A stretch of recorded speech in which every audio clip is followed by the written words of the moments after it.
the winner of Spiel des Jahres 2022. Let's see if it lives up to the hype. Hey, what's up everybody, and welcome to the Board Initiative. Today I'm going to be reviewing Cascadia, and just in case you've been living under a rock, Cascadia has won the Spiel des Jahres 2022, which basically is Germany's board game award ceremony. I think it's board gaming's only award ceremony, but yeah, so it won Game of the Year. So I'm going to do a quick review for you, and we're going to find out if it deserves that title. So I'm going to start with a quick overview for you guys. Each player is going to start with their own particular starting tile, which consists of 3 separate spaces, and you're going to take turns drafting a tile and a token from this shared marketplace. And for instance, so I'll take this bear tile, and it needs to connect to your existing habitat. At least one edge needs to be touching, so I could place it here, I could place it here. I'd probably want to place it here because it connects these 2 ocean tiles. And then you'll take a token and you're going to place it on one of these particular spaces in your current habitat. It has to match, the token has to match one of the shown tokens on the tile. So for instance, this elk can go here, but it can't go here, here, or here. So I'll place it here, and that's my turn. And then we'll refill the existing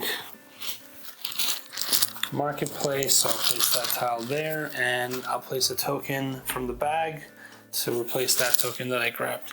And it's the next player's turn, and you'll continue to do so until you have no more tiles left to replace the ones that you've taken from the market. Once all the tiles have been used and the end of the game has been reached, you will score.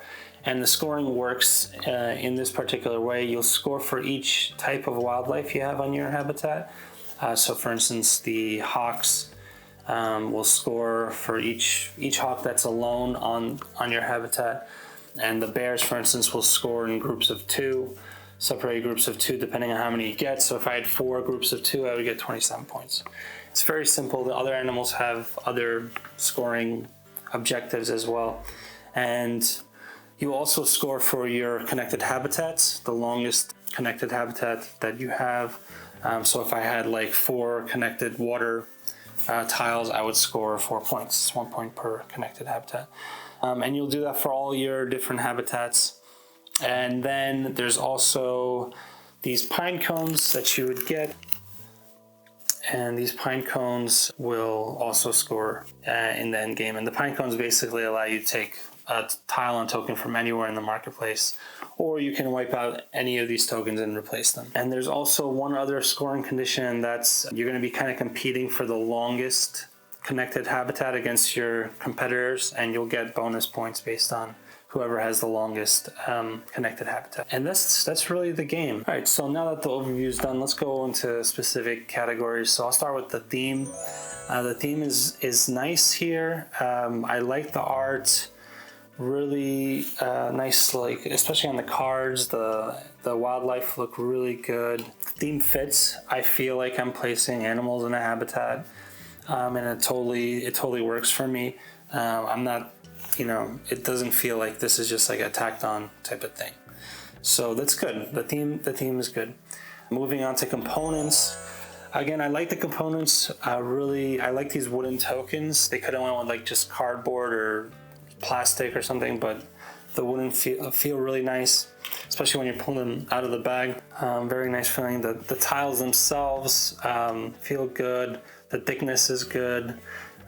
They don't feel flimsy at all, and the card quality is actually really good too. I like the backs of these, really cool. They each have different backs. Also, I do want to mention this token bag. It feels good. I could have cheaped out on this, but it actually is a pretty nice token bag. All right, so let's talk about the gameplay loop, and it's very satisfying. This is a great like little puzzle game.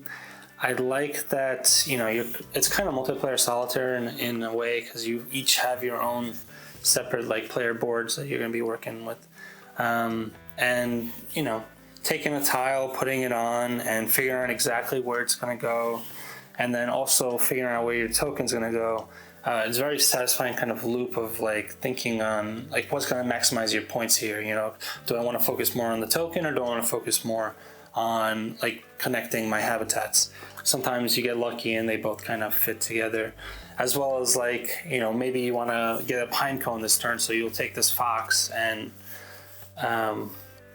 you know, put him here, even though you really didn't want the fox, but the pine cone might be worth it in the future. So I like that the gameplay loop is snappy too. There's not a lot of downtime or analysis paralysis for the players. I played this with my wife quite a lot, and you know, it's right around like a 30-minute game most of the time. So it's good. The gameplay loop is very good. Okay, so let's talk about player count. I can't say, I've only played this as solo and 2 players, so I can't speak to 3 or 4. But I can't imagine this being not suited towards the larger, like 3 or 4 players. I think it's probably great at those player counts, but the solo mode is awesome. If you watch my previous video, you know that I like scenario-based solo modes, and it comes with 18 different scenarios. Really cool puzzles. They change up the scoring cards that you'll be using, as well as like add in some conditions. So that's really nice, and I thoroughly enjoy playing solo. 2 players also great. My wife really enjoys playing this. It's great for people that maybe aren't hardcore gamers, or if you're trying to get someone into the board game hobby, this is a really great game to do that in. All right, so let's talk about ease of learning. The rule book is, I mean, it's a short rule book. The rules are very simple. They did a good job of structuring this thing. Like, I'm not confused at all whenever I read this. It's very easy to learn this game. It should be. It's a lightweight game. It's a family style game. So it would be a red flag if this was not easy to learn. Let's talk about replayability. This game has awesome replayability. The different scoring cards that you can whip out on this, you can mix and match them. So that already gives you tons of different variations on how you're going to be playing this game and which kind of strategies you want to go for.